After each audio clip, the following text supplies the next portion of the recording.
first time, he'd said, "Look after them, and they'll look after you." Tash did look after them, and she definitely, absolutely refused to be ungrateful.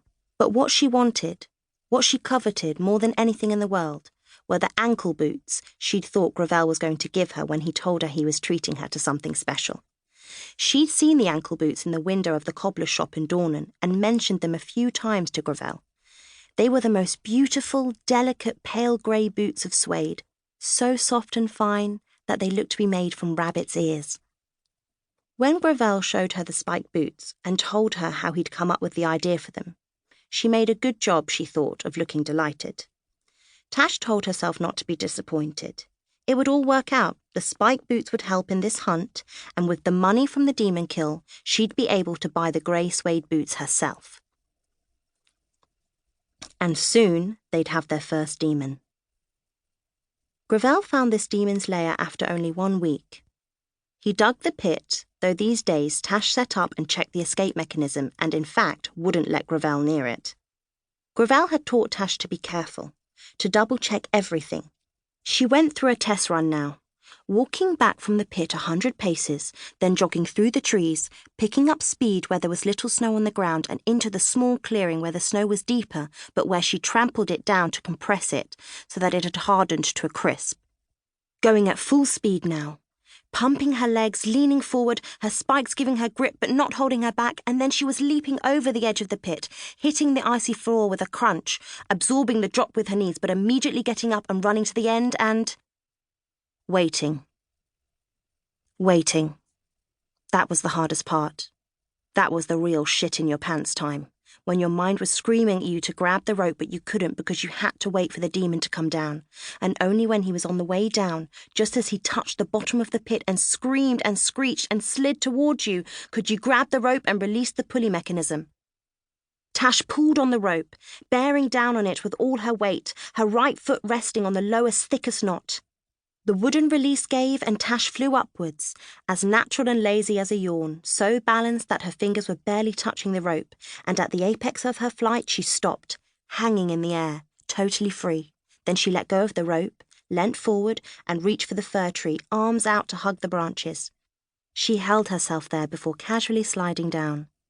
A pine cone scratched her face, and she landed almost knee-deep in the pile of snow she'd banked there. Tash walked back to reset the trap. Soil and footprints surrounded the pit. She'd have to clean the base of her boots to make sure they didn't get clogged with dirt. "You're bleeding." Tash felt her cheek and looked at the blood on her fingertips. Demons got more excited when they smelt blood. She licked her fingers and said, "Let's get on with it." She grabbed the ropes and set the pulley back into place, satisfied that she'd done everything properly. The pulley was working smoothly. It was a good pit. Gravell had dug it over 3 days, making it long, thin and deep. And last night, he and Tash had poured water down the steep sides until there was 2 hands' depth in the bottom, which had frozen nicely to a hard, smooth ice. It was still possible to climb out of the pit. Demons were good at climbing. And Gravell had over the years tried different ways to get the walls covered with ice too. But it had never been that successful. So they would do what Gravell had always done, and paint the pit walls with a mix of animals' blood and guts. It smelt strong and disgusting, and was enough to distract and confuse the demon, giving Gravell time to throw his harpoons. Gravell had 5 long harpoons, though it usually only took 3 to finish the demon off. They were specially made, each with a metal tip and teeth, so they couldn't be pulled out.